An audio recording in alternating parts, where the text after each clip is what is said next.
habituales por lo menos a los que nosotros vamos, y enseguida nos dio el impulso de traerle hacia el oeste. Jordi es un hombre que ha mirado al este mucho, quizá, ¿no? Desde bien pequeñito mirabas los mapas hacia el este, buscando islas lejanas, territorios misteriosos que estaban inscritos en esos mapas como promesas de encuentro y de exploración.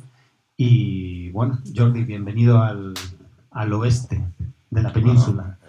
Bueno, muchas gracias a todos por estar aquí y a los responsables de esta magnífica librería, Letras Corsarias, ¿no? Que además cuando dije que venía aquí todo el mundo, ¡oh, qué bien! O sea, que tiene fama. Hemos pagado ahí. Allende, fuera del oeste, porque el oeste siempre el oeste es el este de otros lugares. Efectivamente. De momento pensamos oeste, que la Tierra sigue siendo redonda. Exacto. El oeste es el este de Portugal, ¿no? Porque que esto es una convención, ¿no? Bueno, pues nada, decir que estoy encantado de estar aquí en Salamanca, que todo el mundo me dijo que hacía un frío horrible, he traído, bueno, como si fuera el Polo Norte y voy vestido igual que en mi casa. No sé si es el cambio climático o qué es, pero no. Estamos un poquito venidos a menos últimamente. Sí. Estamos tratando de recuperar nuestras fuerzas climáticas. Sí. Jordi, el libro va a distribuir la segunda edición esta semana. Exacto. Una gran noticia. Es una gran noticia porque hubo un poco de problemas, porque ya sabéis, con todas estas cosas que están pasando de los microchips o no sé qué, y no me sale. El desabastecimiento y tal, pues se ve que la industria editorial también está pasando un poco así, canutas, porque no hay papel, no sé qué pasa, pero por fin han encontrado, entonces me han dicho que sí, que va adelante y que sale la segunda edición. Y entonces estoy pues encantado, porque si uno escribe es para que se lea, ¿no? Si no te quedas en casa y ya está. Y bueno. Es tu libro, además, ¿pensabas que el libro iba a tener esta acogida? Un libro que todos tus libros venían, digamos que de experiencias desde fuera, experiencias de viajes, y este es una especie de viaje interior hacia ti mismo, ¿no? Hombre, sería muy presuntuoso y sería bastante idiota de pensar, oh, voy a sacar un bombazo, no sé qué, no.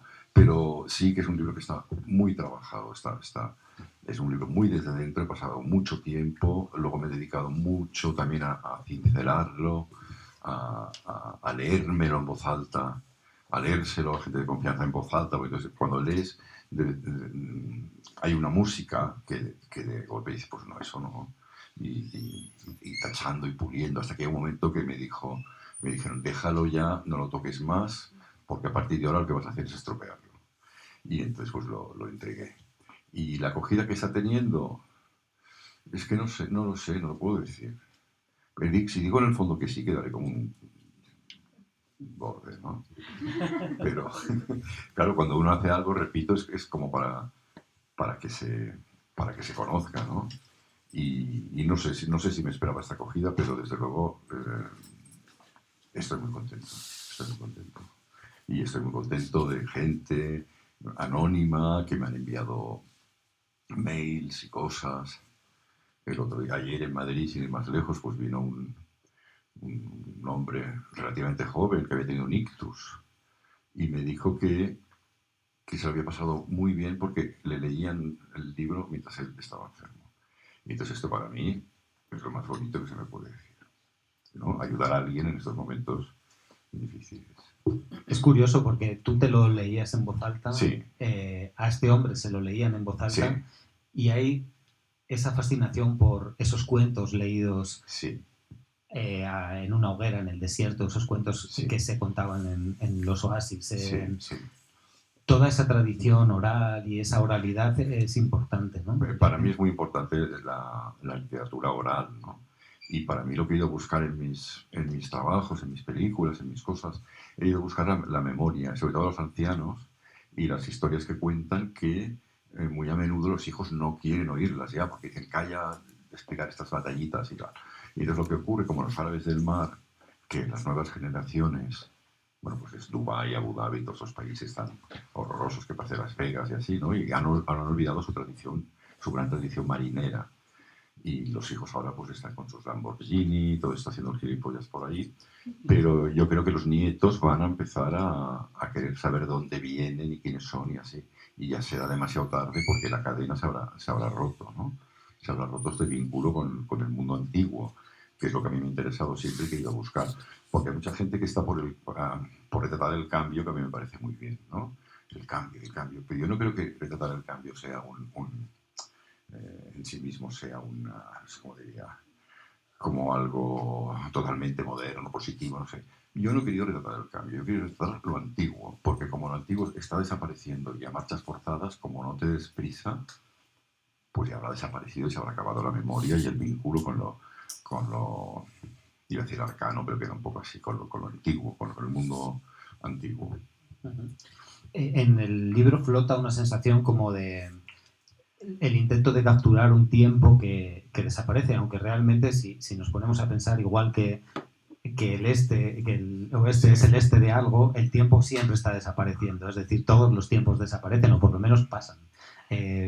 Pero sí que hay ahí ese deseo de retener y de fijar ciertas cosas que han sido las protagonistas de un tiempo pasado, esa tradición oral, esa sabiduría de los ancianos, ciertos modos de organización que sí que has ido buscando. En Socotra, por ejemplo, hablabas de como que esa película quedará como, aunque solo fuera porque registra la lengua de esos habitantes para cuando se pierda, ¿no?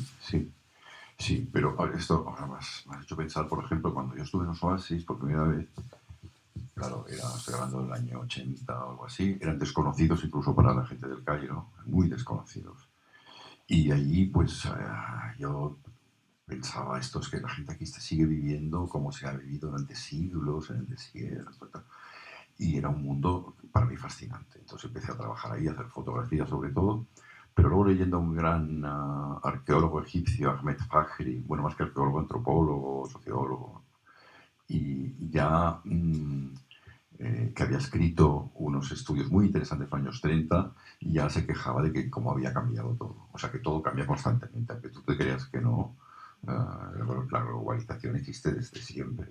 Y aunque quizás no se ha acelerado tanto como o no se ha acelerado como en estos últimos años, ¿no? Pero siempre todo está cambiando. Y entonces lo que acabas de decir de Socotra, ahí en Socotra hablan un idioma, el Socotri, que es un idioma sudarábigo muy antiguo, que es lo que se hablaba en los antiguos reinos del sur de Arabia, en el reino de Saba.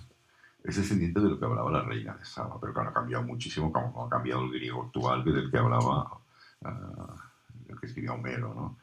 Y entonces este idioma se está perdiendo porque no se escribe y porque lo hablan sobre todo los ancianos. La gente joven lo habla, lo hablan, pero ya está muy contaminado de árabe. Es decir, hablan como una especie de patuá y se va a perder. Y entonces, a través de internet, que pues que está muy bien según cómo se use, fui a parar a un antropólogo de la época soviética que había trabajado en Socotra y me dice, mira Jordi, dice, la película, dejando aparte sus méritos, que no los voy a decir, por sus pocos méritos, lo que sea, hay una cosa que es que tú la has grabado en este idioma que no existe ningún registro. No se ha hecho nunca un documental que la gente hablara en su idioma propio. Y la gente, pues los ancianos se van a morir porque es ley de vida y ahora no se puede trabajar, no se puede hacer ningún estudio etnológico, etnográfico, lo que sea en Socotra porque está la guerra esta de Yemen. Dice, por tanto, igual dentro de un futuro, si queda gente con interés etnolingüistas y tal, pues tendrán que recurrir a tu película. Y esto a mí me hinchó, que bueno, casi me puse a volar, ¿no? Sí. Porque es esa magia del audiovisual, ¿no? Sí. Que no solo están las palabras, sino que están las imágenes, están los sonidos.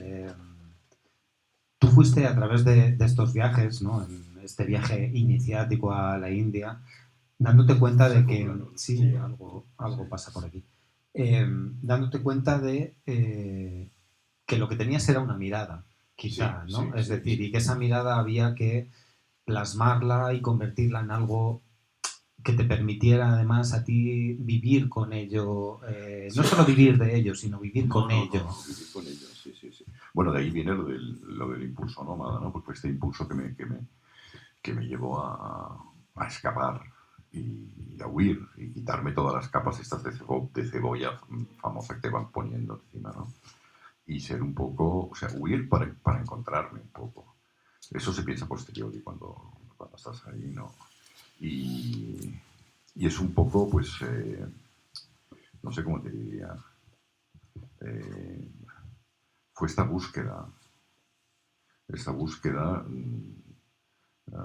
intentar sacarse toda la porquería que me habían echado encima de una educación religiosa, a pesar de que mi padre era anticlerical, pero yo nunca comprendí cómo me metió en ese colegio espantoso. Y todas esas cosas toda esa grisura de la época esta, de los años 50, franquista, ¿no? Y bueno, pues buscando estos ancianos, esta cultura, esta literatura oral o así, pues eso que realmente yo veía que aquello era lo que me, lo que me atraía y cómo me sentía, donde me sentía bien. Y entonces, en realidad, es un poco, o es autobiográfico, porque la gente que sale en las fotografías, de los oasis, por ejemplo, o la que describo, eran amigos. Yo estaba viviendo en sus casas, me puse como unas reglas, ¿no? Que era no fotografiar, no robar nunca fotos, no llevar la cámara por los poblados haciendo fotos, sino fotografiar a la gente con la que yo estaba, que yo trataba, a la gente en cuyas casas dormía, con quienes me iba al campo o a sus huertos y les ayudaba a coger dátiles y cosas de estas. O sea, estaba fotografiando la vida que yo estaba viviendo, ¿no? Y eso pues fue fascinante porque fue realmente como esa sensación como de, o al menos yo tenía cuando era pequeño, que veía esos libros ilustrados, esos libros estos que le llaman de las razas humanas, que ahora sabemos que no hay razas, pero no sé si los conocéis en el Instituto Gaillac, que eran unas imágenes muy bonitas. Entonces era esa sensación como de meterme en uno de esos caminos, de esos cuentos, de esas láminas, y desaparecer. O sea, yo tenía la sensación de haberme metido en una lámina de estas, o de haber pasado al otro lado del espejo de Alicia. Y bueno, fue una época fabulosa que acabó de repente se rompió el cántaro de la lechera, se rompió y todo se vino abajo, porque me detuvo la policía egipcia, me acusaron de atentar contra el gobierno por la Fuerza Armada, de hacer un grupo trotskista y me encarcelaron. Pero esto ya hablaremos más tarde si se tercia, porque tampoco... Para quien no lo haya Para el leído, libro, sí, no, el Impulso Nómada es un libro autobiográfico en el que está presente esa huida, ¿no? De cómo un niño huye primero con la imaginación a esos territorios en esa época represiva de la libertad y sobre todo que penalizaba ser distinto. Y, y entonces Jordi, en cuanto tiene la edad justa para poder conducir un coche, se marcha primero hacia el sur, hacia Marruecos en busca de un amigo y después hacia la India en ese viaje. Que, en el fondo el libro es como una novela de iniciación, es decir, es su recorrido vital a través de los paisajes y de las personas que ha ido atravesando a lo largo del mundo, porque en el fondo no es un documento periodístico. Muchas veces, sin quitarle ningún mérito al trabajo periodístico, el periodista va, elabora un determinado producto y vuelve. Pero tú fuiste a quedarte realmente. No es un trabajo periodístico, ni tampoco... Es que no sé qué diferencia hay entre biografía y memorias. Yo lo veo más como memorias, porque la memoria es un poco más selectiva, ¿no? Y entonces, pues este libro es sobre... Lo hablamos este mediodía, pero no lo sabéis. O sea, yo empecé a escribir, venga, sobre todo estos recuerdos que me obsesionaban, ideas y tal. Y después, cuando decidí el título, que era el Impulso Nómada, muchas de estas cosas se quedaron fuera, ¿no? Y entonces, pues, No sé, ahora se me ha ido el santo al cielo, no sé qué os platico. Sí, como que ibas para quedarte, que no es, Sí, estabas exacto, hablando de sí, la, sí, de sí, la sí. memoria como algo más Sí, sí, selectivo sí, y sí, de... sí. Entonces, para mí es realmente unas memorias. Y no, sin meterme, sin tener nada que decir contra el periodismo, para nada, porque hay grandes escritores y así, pero no tiene nada que ver. Esto es algo realmente muy personal. Y entonces yo he querido hacer de todos estos recuerdos que tenía, de todas esas imágenes, porque yo he trabajado mucho la imagen, incluso muchos de mis primeros recuerdos son imágenes, y de ahí ha sido un trabajo casi psicoanalítico, porque he ido tirando del ovillo y de un recuerdo traía otro y otro, y ha sido realmente bastante fascinante porque iban saliendo recuerdos. Pam, pam, pam. Era como si yo me estuviera en un gabinete, me estuviera psicoanalizando a mí mismo.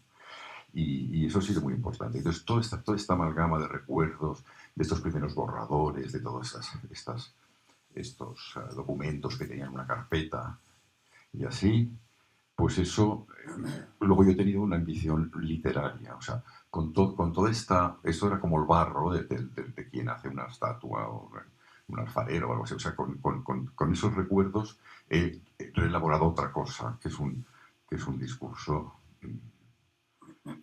con una ambición literaria. Si lo he conseguido yo, ya lo juzgaré. Yo sobre esa ambición literaria tengo que decir que me parece una escritura muy transparente, es decir, no hay presente ni un ápice de nostalgia, que podría ser incluso perdonable, porque a veces cualquier tiempo pasado, no todos los tiempos pasados fueron mejores, pero hay algunos que sí lo fueron, o por lo menos en los que uno fue feliz y supo que estaba haciéndolo. Y es una escritura transparente, es una escritura que no se adorna en ningún momento, que siempre va al grano, siempre va a la imagen precisa, que tiene mucho de registro. Es decir, lo exuberante no está en las palabras, sino en la mirada, bajo mi punto de vista. Bueno, es que he querido huir he querido huir de las florituras y hacerlo muy sencillo. Y hacerlo muy sencillo es lo más difícil, porque lo más fácil es escribir algo que sea muy farragoso. Y entonces he tenido un afán de depuración muy fuerte. He querido quitar todos los adjetivos, desde luego doble adjetivación y todo esto ni hablar. Y si sale un adjetivo es porque no tenía más remedio que ponerlo, porque he intentado quitarlo. Porque si estoy hablando de una isla, por ejemplo, perdida en el Índico, con unos pastores muy extraños y con aquellas plantas tan raras así, pues no voy a poner la extraña isla o la remota isla, porque lo que ya estoy contando ya lo está diciendo. Y eso me dediqué, que parece una tontería, pero luego todo fluye muchísimo más, ¿no? Y o sea, hay esa voluntad de depurar y hacerlo muy sencillo y que quede casi como oral cuando no lo es. Y entonces esto me ha costado mucho, pero he disfrutado mucho porque he aprendido muchísimo haciéndolo. Y ha sido fantástico, como había la pandemia esta tan pesada, que estábamos todos encerrados en la época más fuerte, pues ha sido muy bonito y he revivido muchas de estas historias, ¿no? A medida que uno va encontrando ese tono de lo que, no solo de lo que quiere contar, sino de cómo quiere contarlo, ¿cómo lidias con el dolor cuando lo encuentras? Porque Sí, bueno. hay dolor en este libro, hay mucho dolor. No es un libro dramático, digamos, No, pero bueno, es un libro que acompaña una vida, y entonces hay momentos dolorosos. No, bueno, hay momentos sí, hay un dolor, porque ya vuelvo otra vez a esta España gris y tal y cual. Yo también era un niño yo soy un niño de reemplazo, un niño de sustitución, porque yo tenía un hermano que murió, yo no lo conocí nunca, murió el año y medio de muerte súbita, y entonces hicieron lo típico, que en vez de pasar el duelo que se tiene que pasar, fabricaron enseguida un niño nuevo. Y entonces esto es para el niño que viene, para estos niños de sustitutos que les llaman, pues es terrible porque te ponen todas las esperanzas depositan en ti todas las esperanzas del otro niño, y el otro niño siempre lo hubiera hecho todo muchísimo mejor. Y cuando me enfadaba hacia alguna travesura, tu hermano esto nunca lo hubiera hecho. Claro, yo crecí con el niño muerto a cuestas y sin ningún cariño, evidentemente, hacia él, ¿no? Bueno, esto es una de las cosas. Después también esa educación religiosa, que yo venía de un mundo muy panteístico, a mí me gustan mucho los animales, empezaba con mis libélulas, mis cosas. Venía de un mundo muy femenino, porque mi padre estaba muy poco en casa, y en casa mis hermanas, mi madre, teníamos una cocinera, una señora que a veces venía, ayudaba a mi abuela a coser, no sé qué. Bueno, era un mundo femenino. Entonces cuando entro en el colegio, me topo con ese mundo, sobre todo por culpa de los curas, misógino, muy machista, en el que la mujer era muy despreciada.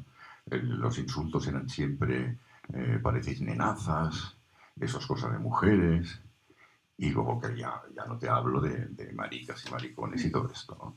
Y entonces, claro, eso me creó mucha inseguridad, porque poco a poco uno va descubriendo su sexualidad, que es muy importante, sin querer hacer bandera de nada o así.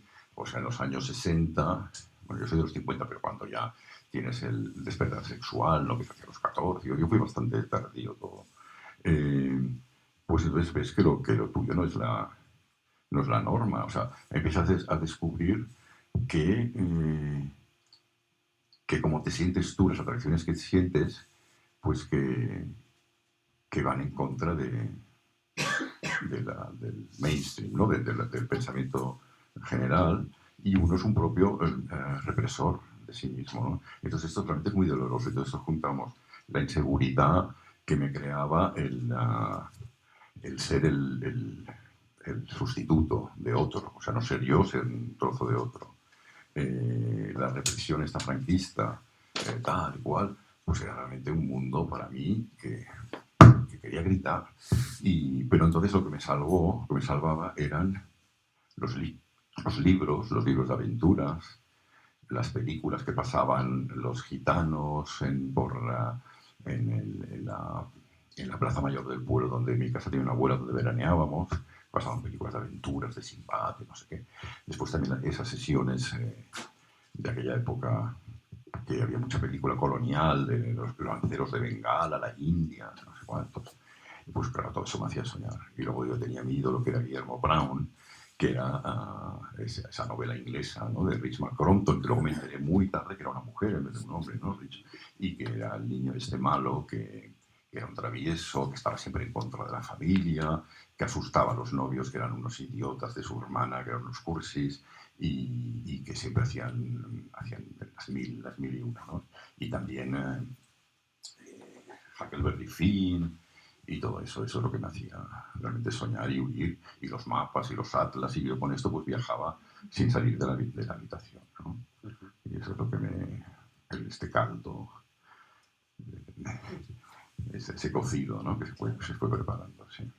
Y en ese cocido, de repente, coges las llaves de un Land Rover y haces lo que en el siglo XIX era el Grand Tour, que Sí, era sí, ese viaje de los intelectuales sí. o de los hijos de los intelectuales europeos por para ver el clasicismo, es decir, Exacto. Italia y Grecia. En los años 60 es la India. Bueno, es la India, que era el viaje, que estamos influenciados por todo el sentir de la época, ¿no? Pues en los años 60 aparecen unos movimientos. Hasta entonces todo era como muy conservador, incluso los hijos hacían lo que querían sus padres. Entonces empezó a cambiar todo, ¿no? Yo creo que empezó en Estados Unidos con Elvis Presley, con aquellos contoneos o sea, hubo como una voluntad de no querer ser como las generaciones precedentes, de no hacer lo que se suponía que debíamos hacer. Y entonces, bueno, en España, por supuesto, teníamos el franquismo, había la lucha antifranquista y tal, pero luego hubo otra generación, un poquito más jóvenes, que caímos en el embrujo de la Beat Generation, de Kerouac, de Allen Ginsberg, si no directamente al principio, porque los libros no estaban traducidos o se obtenían con ediciones argentinas, y era muy difícil obtener esos libros porque estaban prohibidos. Sí nos llegaba este mensaje a través de la música, a través del primer Dylan, de los Byrds, de los Doors, sobre todo, que era un canto a la rebeldía, de Jefferson Airplane. Yo creo que ahora no les dejarían publicar en la América de Trump las canciones de Jefferson Airplane, que era un canto a la rebeldía y a levantarse, y Jim Morrison cuando decía queremos el mundo y lo queremos ahora y no sé qué. Y pues todas estas ideas fueron llegando a través de la música, luego, bueno, claro, Mayo 68, los hippies, todo eso. Y también los Beatles. Yo nunca he sido beatlófilo, he sido más de Keith Richards, como hemos hablado antes. Pero, pero sí, sí. O sea, entonces la India se convirtió en un lugar en el que peregrinar para encontrarse a sí mismo y toda la espiritualidad y todo eso. Antes también los que no tenían los medios, bueno, los medios es que era muy barato viajar en aquella época, no era una cosa de niños pijos ni nada de eso, porque se podía vivir. Nosotros gastábamos, hicimos unos $50 al mes, que se dice pronto, claro que dormíamos en cualquier sitio y tiramos por ahí y todo eso, ¿no? Pero también hubo esas escapadas a Formentera, como todo ese mundo, ese universo de Pau Riba y toda esta gente, y a la Alpujarra, a las de Marruecos, es decir, la gente quería empezar a hacer comunas y cosas así. Y yo cuando fuimos a la India con estos cuatro o cinco amigos, claro, era un viaje. Nosotros teníamos la inconsciencia de la juventud, de que nada podía ocurrir, ¿no?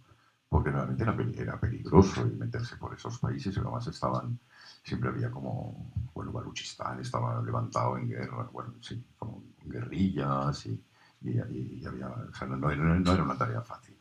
Y mis amigos estaban todos muy deslumbrados con la India, que si Krishnamurti, que si no sé qué. A mí todo eso, no, la verdad que yo no me atreví a decirles que no me interesaba nada, porque estaban tan así que no, pero no me interesaba. Y cuando o no me interesaba tanto como a ellos. Cuando entramos en la India y vi todo aquel mundo, todo el hinduismo, los templos, las prácticas, vi que aquello yo no lo sentía cercano, no lo sentía cercano, era otro programa mental. A mí lo que me atraía era el Islam. Lo que me atrajo fue Irán, Pakistán, Turquía. No estoy hablando de religión, por supuesto, estoy hablando de una civilización. El Irán preislámico, los grandes poetas persas, Hafiz, Omar Khayyam, todo eso, ¿no? Y fue ese mundo lo que me atrajo. Entonces, a partir de la India, yo vi que donde yo quería ir era a Egipto, al Cairo, que era como Nueva York o el París del mundo árabe, al menos en aquella época. Se puede decir que camino a la India encontraste tu auténtico sitio es decir, te enamoraste de esa cultura, sí, de esa cultura sí. árabe. Bueno, tampoco fue tan definitivo, pero sí. Una cosa que iba como creciendo, como claro. iba creciendo en mí, ¿no? Y sí, entonces cuando tuve la oportunidad, viajé mucho por Sudán, que fue para mí es un lugar que recuerdo con enorme cariño. Estuve casi meses y meses. Yemen también, estoy hablando de antes de los años 80, ¿no? Y después pues ya me quedé definitivamente en Egipto, en el Cairo, donde estuve 5 años. Hay un momento de ese viaje donde entráis en una especie de ciudad que está clausurada, una ciudad abandonada por completo, os dan la llave de un portón y de repente accedes a un mundo que ha estado clausurado y que seguramente fue una ciudad importante en su momento. Y ahí hay una cosa que a mí me dejó como... Es esa sensación de que al final todo va cayendo, ¿no? El polvo de alguna manera todo va a acabar convertido en polvo de alguna manera. Y con esa conciencia también viajas. Bueno, es lo que me atrajo mucho de la cultura persa, de los poemas, estos poemas de Omar Khayyam, que dice, bueno, tú ahora este barro que estás pisando, pues es de una orgullosa ciudad y hay esos poemas que hablan de las tumbas de unos reyes que se creyeron tan orgullosos y con tanto dinero y tanto poder, y en qué ha acabado todo eso. Ahora en vuestras calaveras los escorpiones hacen los nidos en las concavidades de vuestros cráneos, y las culebras anidan en la espina dorsal. Y no sé, todo eso me encontraba muy atrayente, ¿no? Y esa ciudad que tú hablas es Bam, que es una ciudad que está en Irán ya, en la ruta de la seda, por supuesto, tocando bastante hacia Pakistán, Afganistán, en esa zona, y que fue destruida por los afganos a finales del 19 y que se había conservado quemada, pero toda la estructura. Entonces era alucinante porque estaba amurallada, porque podías pasear entrar en las antiguas mezquitas, en las casas. Y entonces yo me imaginaba, cerraba los ojos y pensaba cómo debía ser eso en la época esa gloriosa y tal. Y luego, desgraciadamente, no hace mucho un terremoto y ya la destruyó ya de todo. Ahora la han reconstruido, pero claro, las construcciones no es lo mismo, ¿no? Y sí, es uno de los momentos que he escrito con más cariño del libro. Uno de los momentos cumbres. Nosotros que ayer veía unas fotos de un campo de refugiados en Siria con nieve, que vimos estas películas de Abbas Kiarostami, donde de repente Irán era un vergel verde y donde pensábamos que solo había desierto, había montañas, había verde, había olivos, había... Es decir, aquí digamos que en Occidente vivimos muy de espaldas al Islam, lo vemos como el otro. Ahora mismo es más, digamos que desde la caída del telón de acero, Sí. de repente el Islam es el otro, ese otro que parece siempre que tiene que haber un otro. Tú que eres un profundo conocedor y un enamorado de eso, ¿cómo nos definirías el Islam como cultura? Bueno, ¿Qué fue lo que te sedujo? Claro, es muy difícil definir el Islam, como definirías la cristiana. Claro, sí. Quiero decir, es muy así. No, lo que yo sí que he visto, bueno, en todo el mundo, ¿no? Que es que en el Islam no es monolítico. Y siempre ha habido unas corrientes modernizadoras y otras que no. Lo que pasa es que desde el siglo XIII o así ya se acabó, había la lucha entre la escritura y la religión, ¿no?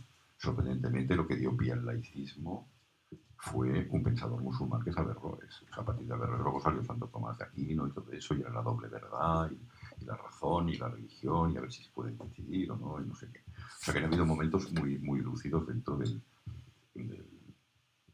Islam, ¿no? Y entonces, por ejemplo, hubo un momento muy modernizador, con reservas, que era el de Nasser.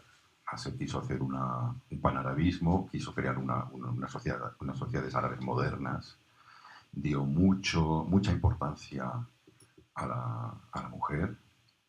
Imaginaros, en el mundo árabe no hace falta existir, sobre todo en aquellas épocas. Es decir, había un afán modernizador. Lo que pasa es que era bastante un demagogo y un dictador. Encarceló a, por ejemplo, el que era como prosoviético y prosocialista y tal, metió toda la izquierda en la cárcel. Pues claro, yo tenía muchos amigos egipcios que decían, pero ¿cómo puedes decir que estás a favor de Nasser si te metió en la cárcel 2 o 3 años? Bueno, es que tú no comprendes. Digo, no, ¿qué te diga?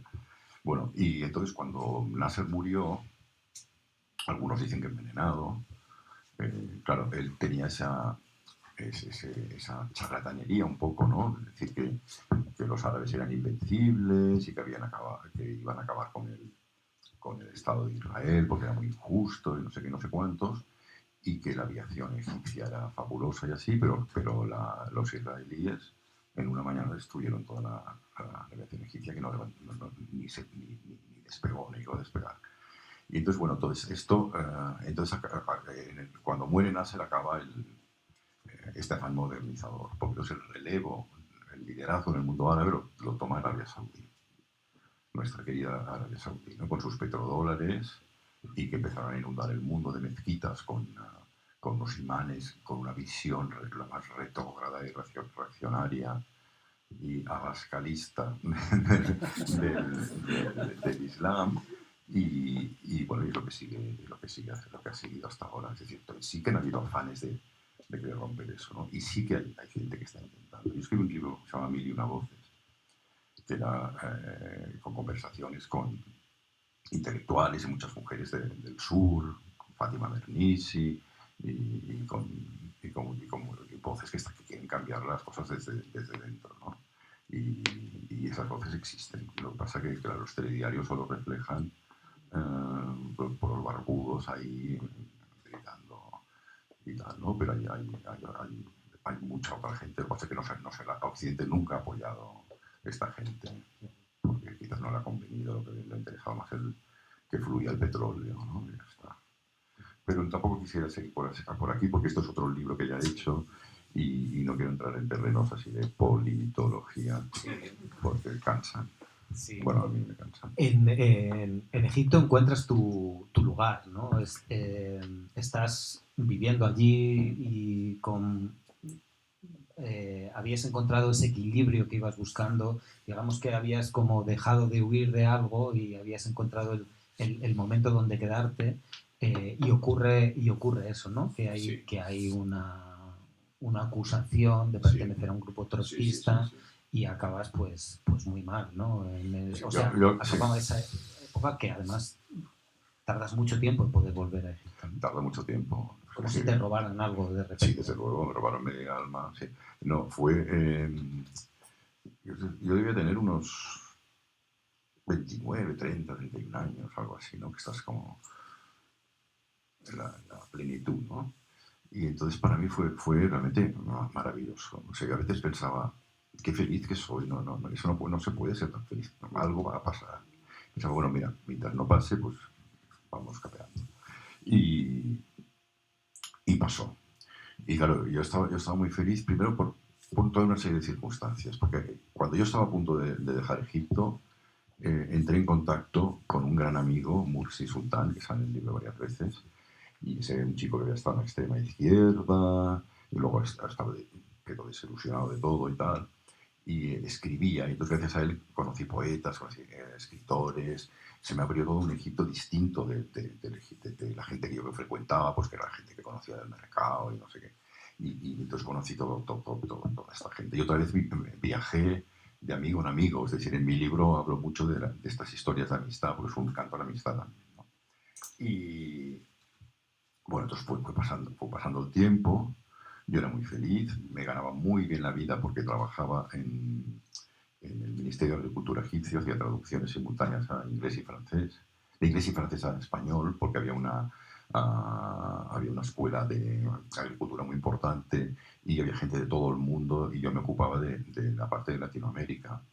Y entonces me pagaban en dólares y estos dólares en el mercado negro se multiplicaban por no sé cuantísimo. Y, o sea, era como una especie de sueño. Yo era feliz, era muy joven, estaba en un país que me gustaba muchísimo, no tenía ningún problema con económico. Y entonces pensé, algo acabará pasando. Y entonces, a todas estas, fue cuando me vino eh, cuando descubrí los oasis. Entonces, los oasis, ese mundo que yo quería tan antiguo, que he explicado que no es exactamente siempre así, pues vi que era el tema en el que volcar toda mi energía, mi ilusión y mis ganas de trabajar, mis inquietudes, no sé, sociales, literarias, lo que fuera. Y entonces me metí ahí y tuve mucho tiempo trabajando en los oasis y de pronto pues entraron unos energúmenos en la habitación, tiraron la puerta abajo, se me llevaron esposado y en mi propio coche yo tenía un Fiat viejo de quinta mano, no sé qué, y me desnudaron, bueno, no sé, o sea, me secuestraron. Y entonces yo le pasé mucho miedo, realmente pasé mucho miedo, porque siempre se habían historias de la policía política egipcia que siguen ocurriendo, y en un momento dado, pues estos tipejos igual me atan una piedra al cuello y me tiran al Nilo, ¿sabes? Y al cabo de un día o dos, pues llegamos al Cairo, Ministerio de Asuntos Interiores, o otra vez hay un interrogatorio, una cosa como de película, con una luz de aquellas así, unos tíos mal carados como que me querían como pegar, yo qué sé, y luego me meten en la prisión, y claro, esto ya no tiene ninguna gracia. Y en la prisión estaban toda gente que molestaba al régimen. Había algún escritor que empezaba a ser bastante conocido, había unos médicos que eran proabortistas y habían hecho algún aborto, mujeres que tenían no sé cuántos niños en barrios muy marginales y que las pobres ya no podían más. O sea, había gente que molestaba al régimen. Y yo era la conexión exterior. Se lo inventaron, claro. Y yo era el contacto con la Coarta Internacional, la trotskista, y que financiaba con dinero de no sé dónde pues esa lucha. Era toda una mentira, era todo porque en aquella época Egipto, que era el segundo receptor de ayuda exterior americana después de Israel, necesitaba presentar cada año un dossier, en aquella época era Ronald Reagan, de lucha anticomunista. Y entonces se lo inventaban. Ah, se inventaban y cada año se ve que hacían lo mismo. O sea, cogían unos cuatro intelectuales que molestaban y algún extranjero para darle la nota exótica de color. Y me tocó a mí ser el pringar, ¿no? Y entonces lo que nos pasó mientras estábamos en la cárcel, que no tenía ninguna gracia, porque era una cárcel de alta seguridad, y en una cárcel que iban los condenados a muerte, porque existe la condena de muerte, o cadena perpetua. No nos dejaban salir de la celda hasta el cabo de unos 10 o 15 días nos empezaban a dejar salir de la celda, pero no teníamos ni las ganas de salir porque eran unos tipos que eran como que no hubieran pasado el casting de una película porque hubieran dicho que eran demasiado malos, ¿no? Con unas heridas así, bueno, unas miradas viciosas, succionosas, que decíamos esta tarde, ¿no? Y entonces realmente fue duro, fue muy duro. Fue muy duro. Y Vanessa Redgrave, con toda la buena intención, que siempre ha sido una militante trotskista y así, envió un telegrama de apoyo a los compañeros trotskistas de Egipto y a su conexión internacional, que era yo, y todo eso. Y no nos hizo ningún favor, porque todo era una patraña, o sea, encima nos volvían mártires a nuestro pesar, porque una de las peticiones era trabajos forzados en el Sáhara. Bonito, ¿no? Y ya está. Y luego las noticias llegaron aquí, por suerte Salvador Clotas, no sé si os acordáis de Salvador Clotas, que era un socialista muy metido en cultura, que ahora yo creo que es muy mayor y así. Ese me apoyó mucho Carlos, el periodista Carlos Sentís, el periodista Carlas Bosch, que es el que hizo Balseros, ¿os acordáis de aquella película? O sea, hubo como una especie de gente que vieron que lo que estaba ocurriendo, eso que era muy injusto, que era absurdo, entonces que eran como una pequeña cosa de salvación, salió en prensa, en El País, en La Vanguardia, no sé cuántos, y entonces claro, eso por supuesto la embajada egipcia tomaría nota de esto, ¿no? Y al final pues me soltaron. Y bueno, pasaron muchas más cosas, pero ya están en el libro, porque tampoco hablan. Sí, no voy a decir que es como leer el libro en voz alta, porque ahí está esa literatura, pero es un gusto oír cómo lo cuentas. Luego vuelves a España y de alguna manera un poco renegado, ¿no? Bueno, vuelvo a España, es que me echan. Claro, te echan de Egipto, que te echan de Egipto, pero bueno, podrías haber ido a cualquier otra parte, pero no, pero es que cuando te pegan un ostión de esta, o sea, es que yo estaba en mi mundo, estaba en mi salsa, lo que decía antes, era la persona más feliz del mundo, y de repente se rompe el cántaro me acusan de todas estas estupideces y llego a Barcelona, que por otra parte es una ciudad que siempre ha sido como muy agradable y así, pero es que no era el lugar en el que yo quería estar. Y entonces pasé unos meses encerrado en casa que no quería salir, escuchando a la gran cantante Umm Kulthum y escuchando también esa música un poco de esta de flauta turca, sufí, todo eso, y Bach, y música clásica, así, encerrado ahí, hasta que un día me eché a la noche. Y entonces me dediqué a cerrar los bares de peor fama, todos los santos de la ciudad, ¿no? A acostarme con tíos rarísimos, me acostaba pensaba que estaba con un tipo que me gustaba muchísimo, y me despertaba y veía que no era él. O sea, bueno, un mal rollo espantoso. Y entonces lo que ocurrió es que empezó la gente, yo me estaba como suicidando, ¿no? De cada noche bebía, pero no podéis imaginar, no sé cuántos gin tonic, no sé qué. Bueno, era un hachís, o sea, era un suicidio lento en realidad, visto desde ahora, ¿no? Y lo que ocurrió es que entonces llegó el SIDA y empezaron a caer esas amistades de la noche, que son amistades de la noche, o sea, que no existen. Empezaron a caer como moscas, pam, pam, pam. Y luego, un día, como remate, ETA puso una bomba delante de casa. Yo tenía un piso en no sé si lo conocéis, Paseo Colón, delante del puerto, y ETA puso una bomba en la garita de un guardia civil, que el pobre pues no contaron ni las uñas. Bueno, explotó todo, venga ambulancias, venga humo, venga tal, y unas palmeras quemadas y tal. Y entonces eso me hizo reaccionar. Me dijo, oye, tienes que hacer algo porque esta vida te está llevando a esto, a la destrucción. Y justo en aquel momento, en aquella época, me llamó el famoso Pepe Rivas, del Ajo Blanco, que quería relanzar la revista. Me dijo, oye Jordi, ¿por qué no me ayudas a relanzar la segunda época de Ajo Blanco? Y yo dije, pues sí. Entonces ya tuve un motivo por el que luchar, ¿no? Y vivir y así. Entonces eso me hizo dejar ese camino de de la destrucción que no llevaba a ningún lado. Y me hizo ya entrar en otra órbita. Sí, esos son los años 90, que es, bueno, algunos con esa revista, de alguna manera, como que nacimos un poco a ciertos movimientos culturales que estaban ahí, y a ciertos personajes, y a una especie de música de fondo de algo que no era lo mainstream y que no era lo... Bueno, a mí me sirvió mucho porque, claro, habiendo vivido en todos estos países que tanto me gustaban y así, yo hice mucho me dediqué a hacer entrevistas a personajes importantes, pero que no eran nada conocidos, porque eran de otra cultura: Mohamed Shukri de Marruecos, a Goiti Solo en su aspecto como divulgador también de la cultura marroquí, como pensador, con escritores, con cineastas, con Sonala Ibrahim, es decir, incluso hablando de música de otros lugares, de otras culturas.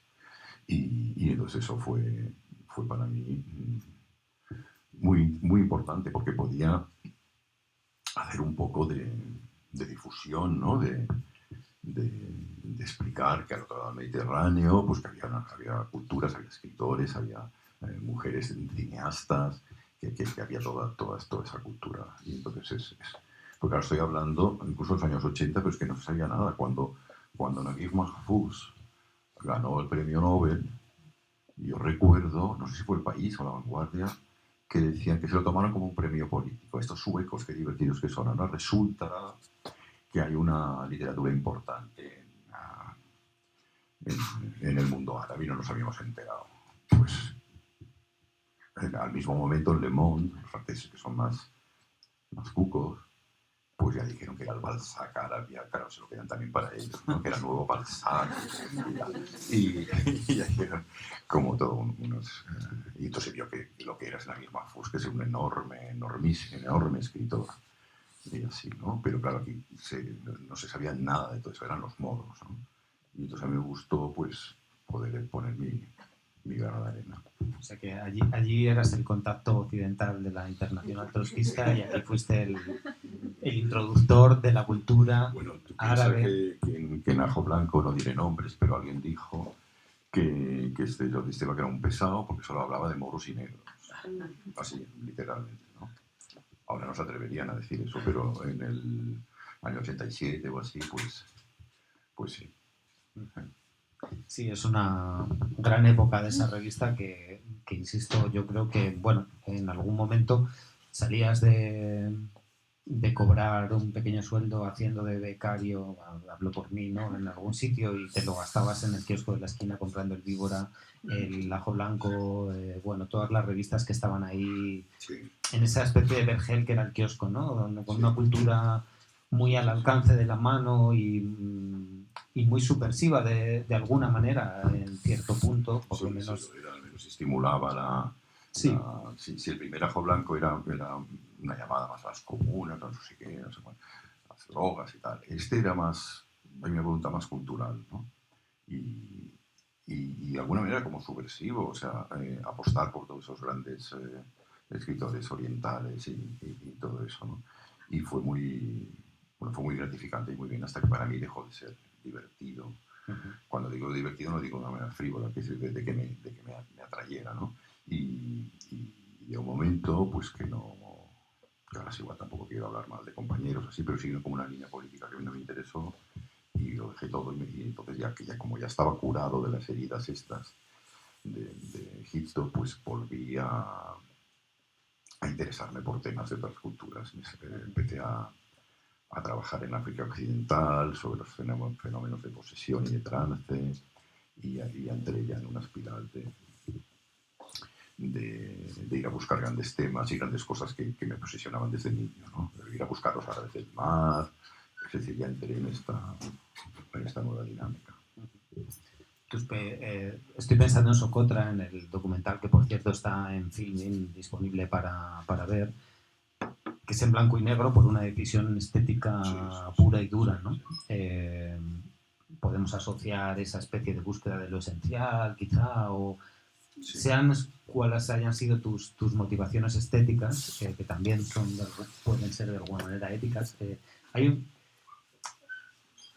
¿cuál sería el equivalente en la escritura del blanco y negro de la fotografía? ¿Buscas algo parecido cuando escribes a cuando fotografías? No. Es una pregunta un poco loca. Sí. A mí me dijeron, es que tú que eres fotógrafo y también escribes, ¿y por qué no haces cine? Porque expones las fotos en movimiento. Y entonces no es verdad, cada cosa es un lenguaje. Entonces el cine tiene otro lenguaje. En el cine no puedes poner como dos ideas paralelas así porque la gente se pierde, no puedes jugar con esto. Con literatura sí que puedes hacer. Aquí no se puede. Y entonces yo fui muy ambicioso y en mi primera película salen demasiadas cosas, aunque no reniego para nada y me encanta, que es El retorno al país de las almas, que es sobre las ceremonias de posesión. Y entonces mis referentes para hacer cine eran, blanco y negro, por supuesto, la fotografía así como bastante contraste, sobre todo en los años 60, 70, de las Nikons y Leica y tal. Y mis referentes, ahora parece presuntuoso, pero mis influencias y mis referentes eran el cine gafapasta, que es el que me gustaba, Tarkovsky, y sobre todo Satyajit Ray, el cineasta bengalí, indio, ¿no? Las películas maravillosas, El mundo de Apu, la trilogía, las películas fantásticas. También uno de mis ídolos era el de Nanook el Esquimal y Flaherty, ¿no? Hombres de Arán, que es no sé si la habéis visto a alguien, que es realmente una maravilla, pero una cosa asombrosa. Yo creo que está por film, en YouTube, o así. Y ese tío me fascinó porque la película Hombres de Arán habla de lo difícil que era vivir en aquella isla perdida en las costas de Irlanda y que era realmente muy difícil, no había tierra, todo eran piedras, hacían en las ranuras de las rocas ponían algas y entonces cultivaban patatas ahí dentro y luego, bueno, una cosa muy fuerte. Y luego me enteré, porque se hizo un documental muchos años después, que aquella familia no era una familia. O sea, el Flaherty hizo un casting y dijo, este era de padre, este era de madre, esta era de niño, y con Nanook el Esquimal lo mismo, pero para mí esto no quita mérito, pues no tiene por qué ser. El cine no es verdad, es una manipulación, entonces pues él lo que hacía, quería dar la idea de los sentimientos que le había provocado aquella isla, ¿no? Entonces, por eso, más que documentales o como películas. Bueno, pues todo ese mundo es el que estéticamente me provocaba, ¿no? Y entonces, cuando hice las películas, las 4 que he hecho, todas son en blanco y negro, no están rodadas en película, porque rodar en película hoy en día hay que ser mega millonario, carísimo, y en blanco y negro aún más. Entonces están hechas digitalmente, lo que pasa es que luego en la postproducción hemos puesto la textura y he querido imitar este blanco y negro tan bonito y de la Nouvelle Vague francesa también, ¿no? Esos blancos y negros con esos quemados y todo esto.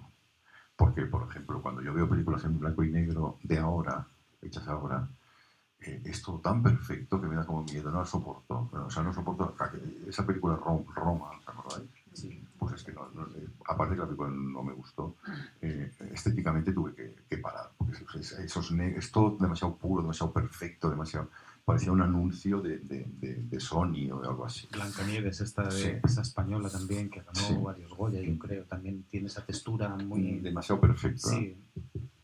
Sí. Sí. Y en la imperfección es donde, para mí, la imperfección es donde está lo interesante, ¿no? Los cantantes del blues o del flamenco, que me gusta mucho, pues lo bueno es cuando se les rompe la voz y pegan no sé, me acuerdo de una que se llama Tía Nica, la Piriñaca, que antes de cantar solo con respirar ya la gente ya aplaudía, ¿no? Y en la imperfección y en la casualidad se encuentra bastante el arte, yo creo. Bueno, vamos a abrir así, tampoco hace falta abrir oficialmente aquí un turno de preguntas, pero si alguien quiere decir algo, estamos por aquí. Bueno, yo encantado el libro me ha impresionado, me ha llenado porque parece como si fueras, que estabas al lado mío y me lo estabas contando. Y el tema, lo que me impresiona es que dice que, no, que con tu manera de escribir y tal, lo que no quieres cambiar es los lugares, sino que la gente vea. No, exactamente no me acuerdo cómo, sí, cómo era. Quiero creer que ya no he contribuido con la destrucción de estos lugares. Sí. Y que al contrario, con mis libros documentales he contribuido a preservar estos sitios, sobre todo Socotra y el Cairo. Y quería saber también si superaste lo de que como querías haberte quedado a vivir en el Cairo y con la detención y demás, ya desechaste esa idea, si es un tema que tienes superado. Bueno, sí. La última parte, y yo estaba trabajando en los oasis, estaba viendo el ascenso del integrismo en el Cairo. Eso me estaba ya comenzando a molestar muchísimo, ¿no? Empezaban a ver esos hombres con el megáfono en las calles. Y eso ya me molestaba, y entonces yo ya había decidido que una vez diera por acabado el trabajo sobre los oasis de Egipto, pues regresaría a Sudán y luego me iría por el Chad y me desaparecería por aquellos países. Y eso, claro, eso no fue posible. Y después lo otro que decías era lo de... Claro, en estos tiempos que la industria turística todo lo fagocita todo, abres el país semanal y pone descubrimos las últimas playas vírgenes de España. Pues cállate, hijo puta. O sea, si descubre las playas esas te callas, se las dices a 4 amigos buenos y ya está, ¿no? Y entonces a mí me pasó esto con los oasis, me pasó sobre todo en Socotra, ¿no? Me decía, bueno, yo ahora, claro, estoy hablando de esto y voy a contribuir que vaya la gente ahí a ver de lo que estoy yo hablando. Cuando yo estaba hablando de amistad, de amistades y de cultura, de mitos, de una especie de antropología, si quieres, aunque vista de otra manera. No estaba hablando de bellezas naturales, ni playas, ni nada de esto. Pero aún así había ese peligro. Pero entonces, cuando ocurrió lo de la guerra del, del Yemen con Arabia Saudí, con no sé qué, con no sé cuántos, cuando este antropólogo me dijo que la gente estaba desapareciendo la lengua y tal, pensé, pues no, o sea, lo que yo en un momento pensé que igual sería una destrucción, que hubiera sido unos reportajes tipo National Geographic en color y tal, pues de hecho lo que está haciendo es contribuir al menos a fijar ese momento histórico de esa gente, ¿no? Y entonces pensé, pues adelante, que no es una destrucción, sino es una preservación, yo creo, vamos. Sí. Además, yo creo que tú lo que promueves es, por decir, el viaje experimental, que vayas por tu cuenta. Tú no cuentas nada de paisajes, curiosamente, te centras en las personas, en lo que vas conociendo y sobre todo el tema de los ancianos que tú dices. Sí. Entonces, bueno, pues no sé, lo de blanco y negro que dice que si no distraes, si no utilizas el blanco y negro.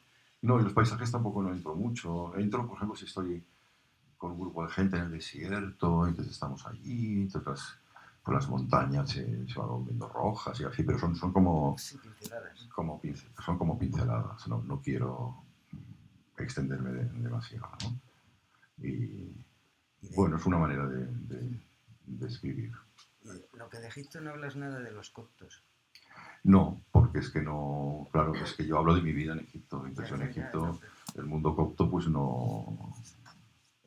Tenía amigos que eran coptos, algunos amigos cristianos, mi casera era copta. Sí, tenía amigos, sí, pero tampoco, no fui a hacer un estudio de la sociedad egipcia. O sea, describo lo que yo viví, lo que yo conocí. Tampoco sale nada faraónico. Ya.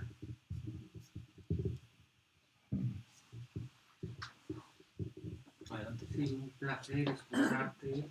Gracias. De verdad. Yo quería preguntarte, al principio habéis empezado hablando, creo que los dos, de que todo cambia. Sí. Todo cambia, ¿no? Quería saber un poco tu opinión, si cambia a mejor, a peor, cuál es tu visión a día de hoy. Hablemos ya del presente. Bueno, es que yo soy un romántico. Y claro, no sé si, yo no quiero decir todo cambia para peor. Lo que sí puedo decir, por ejemplo, que el mundo de ahora ya no es el mío. Yo no pertenezco ya a este mundo, yo estoy ya retirado, estoy estupendo. Es decir, estoy reviviendo cosas, estoy viajando un mundo interior, estoy viendo mis fotos, estoy rehaciendo textos, estoy muy activo, muy así, pero no sé, este mundo con estas tecnologías y tal, aunque yo las uso, no sé, todo es muy rápido y tampoco ahora quiero parecer el viejo cascarrabias ni nada, ni decir que antes todo era mejor, no, porque tampoco es así, o sea, cada cosa tiene su época. Y estoy seguro que sí que buscando entre los papiros del Museo Egipcio, encuentras papiros en que ya se decía esto, que los jóvenes de hoy, que ya no sé qué, seguro que. Y entonces a mí me parece todo perfecto, hay cosas que están muy bien. Lo que pasa es que, claro, no sé. ¿Existe una María Callas? Pues no. ¿Existe un Marlon Brando? Tampoco. ¿Existe un, yo qué sé, Saul Billow? Pues no. Solo queda Keith Richard, ¿no? Solo queda Keith Richard. Y cada vez está más artrítico y yo creo que le ponen... que él hace ver que toca y le meten ahí unas pistas ya pregrabadas, ¿no? Pero esto tampoco no lo sé. Igual es que tampoco... No sé. Esto es muy... No sé. Yo vivo con mis músicas, mis gatos, mi pareja y rehaciendo, investigando dentro de mí. Y lo demás me ha dejado de interesar bastante. Tampoco es verdad, pero sí. Hay una pregunta ahí que flota en el libro y que la planteas explícitamente en algún momento, en esa vuelta a los oasis, que es si se puede volver donde uno ha sido feliz. Sí. Podemos dejarla ahí en el aire para que cada uno tome sus propias conclusiones, ¿no? Pero también viene a ser un poco esto, ¿no? El ver, confrontarte con lo que es que no puedes regresar no se puede regresar al pasado. O sea, tenía esa sensación cuando pude volver por fin a Egipto, a cabo de muchísimos años más. Yo tenía la sensación, equivocada evidentemente, de que todo había quedado colgado como en una moviola. O sea, es decir, que la gente se había quedado así. Y que cuando yo regresara, pues ya se volvía a mover. O como cuando tú vas de un cuarto que apagas la luz, vuelves a entrar y la abres, ¿no? Claro, el Cairo había cambiado muchísimo. Para empezar, más de la mitad de la población no existía porque tiene un crecimiento de población joven enorme. Más de la mitad de la población no había nacido. Y después todo había cambiado muchísimo. Muchos amigos habían muerto, bueno, yo qué sé. Ahora no voy a meter en descripciones, pero ya no era lo mismo. O sea, es decir, no puedes buscar el tiempo perdido. Bueno, no sé que seas Proust.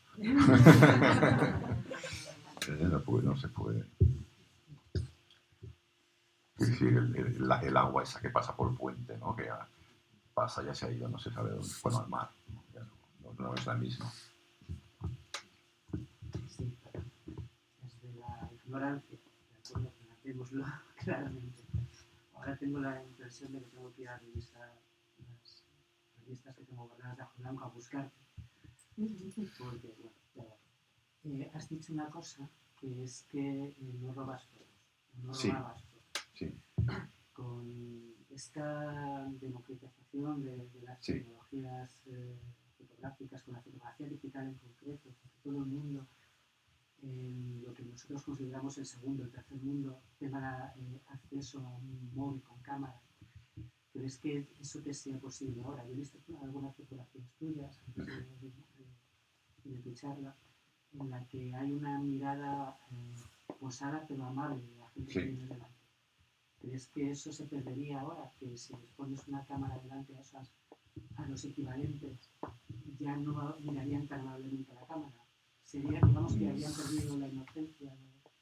Pues esto es que no lo sé, porque también en estas fotos que dices tú, también hay un toma y un daca. Es decir, tú cuando haces una foto,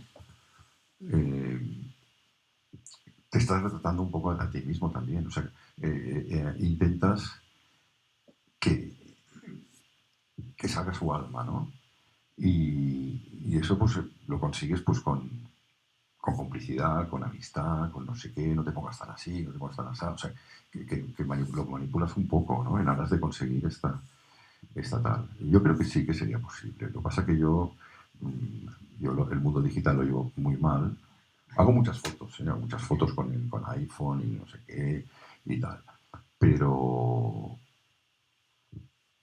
es muy distinto. Esto lo decía Alex mucho, ¿no? Porque cuando tú tienes un rollo, un carrete, tienes 36 fotos o 12 si haces el gran formato. Y entonces tienes que vigilar con lo que haces, porque no puedes estar todo el rato cambiando el rollito ese.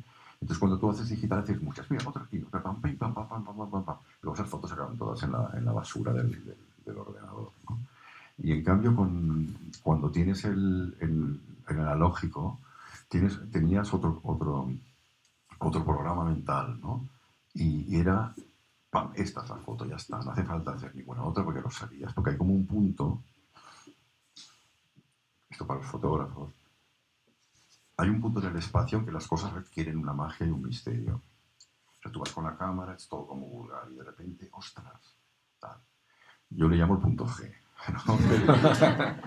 y cuando encuentras el punto G, porque te das cuenta que lo has encontrado, pues ¿cómo te vas a dar cuenta? Pues entonces ya no hace falta hacer ninguna otra foto más, es totalmente superfluo. En cambio con lo digital estás clinky, clinky, clinky, y no sé, a mí no me interesa demasiado lo que yo veo por redes. Es todo muy rápido, o sea, me parece muy bien, pero no me interesa.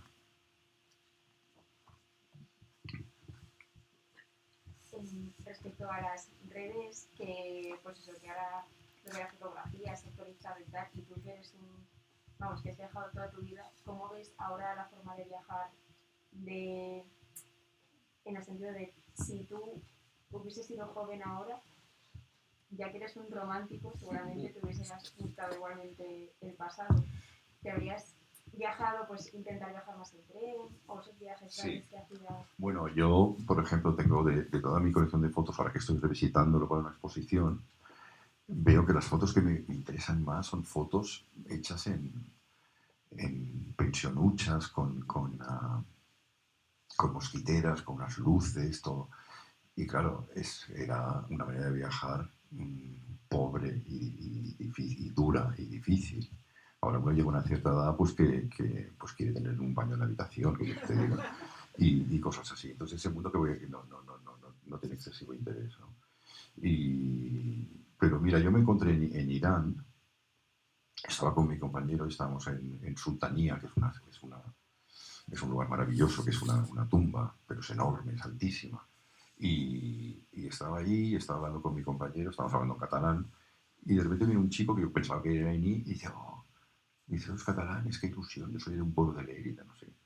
Y entonces él era un chico hippie, y debía tener unos 19 años, no mucho más. Y entonces dijimos, mira, pues te damos nosotros nos vamos a no sé qué ciudad, que él también iba, digo, pues ven con nosotros, pero nosotros íbamos a señoritos, íbamos con un taxi, porque por Irán se viaja en taxi, que cuesta 40 euros el día, con la cena y el hotel incluido. O sea, que imaginaros, es perfecto. Entonces, pues vente con nosotros y así. Entonces este chico viajaba como habíamos viajado nosotros. Y luego a mí me dio como una ternura y pensé, me despertó como los instintos paternal. Y dije, oye, dame tu teléfono y porque me recordaba el mismo. Y si alguna vez te pasa algo por algún sitio raro, envíame un WhatsApp corriendo que miraremos pues de enviarte dinero o algo para sacarte del mal rollo. Sí, gracias. No le pasó nada. Y él iba con una aplicación que no me acuerdo cómo se llama, no sé qué, de un sofá, no sé qué. Sí, pues esto. Y entonces en Irán, en pueblos perdidos, de repente decía, mira, me parece que voy a quedar en este pueblo. Se ponía así y salía alguien que sí, que lo aceptaba en su casa y se quedaba ahí. Bueno, el tío continuó, me escribió desde Teherán, que en Teherán iba a unas raves, estas parties gigantes con drogas y alcohol, en Teherán, en Irán, en la República Islámica, pues sí. Luego continuó por Tailandia, por Vietnam, no sé qué, y iba siguiendo su esto, ¿no? Entonces pensé, pues mira, y luego hablando de este mundo de influencers y todo esto, pues es que a veces es un poco fatigante. Yo estuve en septiembre, octubre, estuve en Atenas, y en Grecia, luego fui a Atenas, y entonces en el Partenón había una parejita que ella se subió encima de él y entonces hacían así como que estaban tirando al Partenón, ¿no? Como tonterías. Y de repente salió como una sargenta que a mí me encantó con el pito. Y que era una de seguridad, bueno, más que de seguridad, era como alguien especializado de ahí, con autoridad, ¿no? Y entonces dijo, fuera. Y les dijo, les dio, esto ya no sé si es pasarse, pero igual no. Les hizo borrar la fotografía. Les dijo que aquello era una... Porque ha habido muchas críticas a Grecia por permitir en sitios tipo el Partenón y así, pues que se hagan tantas selfies, tantas tonterías. Y entonces dijo que eso era un lugar sagrado, que era el nacimiento de la democracia y que no era un lugar para hacer tonterías. Que por lo tanto que borraran la foto. Y entonces ellos que no querían borrar la foto, entonces dijo, si no borráis la foto, llamo a security. Y entonces tuvieron que borrar la foto. Y entonces yo dije, pues mira, pues muy bien. Luego dije, bueno, también es un poco fuerte, pero quizás sería mejor en la entrada poner prohibidos los selfies. Los malos selfies. No sé. Quizá querría, a lo mejor, evitarles la ira de Atenea, que siempre fue... Atenea, que pasara, o claro, Zeus, que le enviara ahí un... siempre fue bastante temible. Te podía mandar una tempestad en cualquier momento, o algo así. Sí. Era una diosa complicada. Bueno, ¿alguna cosilla más por ahí? ¿O vamos Para acabar cerrando? con el selfie que es una manera muy tonta de acabar, ¿no?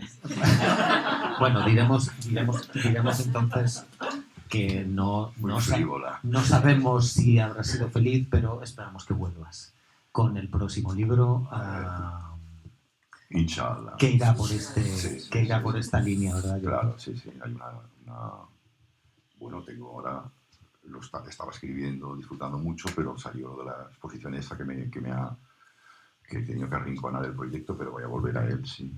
Y mi sueño sería coger el portátil y largar una de esas islas perdidas por ahí al Egeo con mi pareja y ponerme a escribir eso, ¿no? En un sitio agradable, ¿no? Un cubículo de Adobe y una silla, una mesa y ya está, ¿no? A viajar y el mar muy azul. para adentro y con menos movimiento exterior. Sí, exacto, sí. Bueno, pues nada, estoy muy contento de estar aquí, la verdad, me ha encantado y espero volver. Pues aquí te esperaremos. Gracias.